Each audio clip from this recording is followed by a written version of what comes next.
Inyong makita mga higalaw may igsuon sa ato ang tawag ining screen karon ang comment sa ato ang usa sa ato ang mga subscriber nga nagasunod sa ato ang gitawag og programa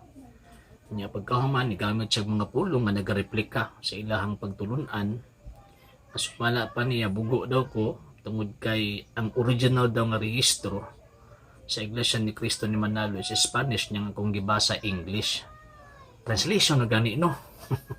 Kaya kung kaatpang di makabalog Spanish so ang ako basahon English gyud niya ato ang binasayon unya ang translation pag yun nga ako ang gibasa is dili ako ang kaugalingon kung dili gikan sa Journal of the East Asiatic Studies. So but pasabot dili ito ako nga translation. Ikaduhang nga punto bisan pa og basahon nako ang original Spanish unya basahon nako ang English dili mausab ang kamatuoran nga ang founder sa Iglesia ni Cristo ni Manalo kasi Manalo mismo uban tong mga kauban niya mga Tagalog. So kanang Iglesia ni Cristo ni Manalo usa lang na kag gitawag og kanang kuan ba kanang Philippine made ba. So mas Spanish man na o ma-English nagpabilin ang kamatuoran nga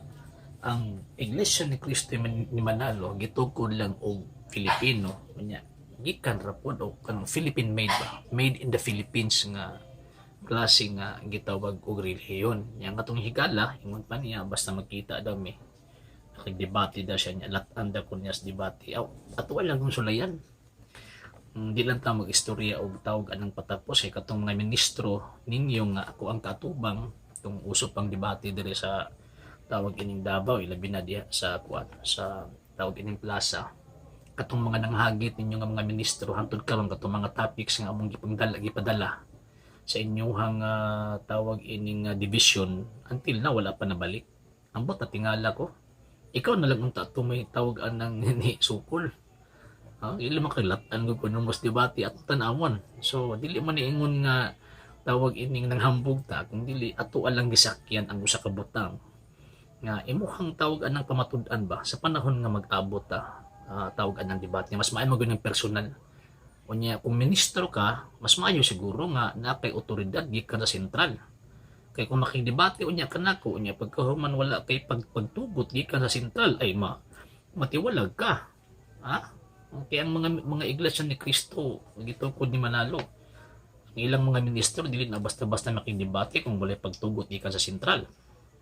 So, matingala ko kini siguro basig hambog lang po siguro nilalatan ko niyo mo sa debate. Ato alang gitawag og sulayan. So shout out taning nag-comment si Migo na to Julianito Lang Gomez. So paaboton ko na kung ano sa ako ni mulatan kay para at least ato ang tawag anang matubang or tawag anang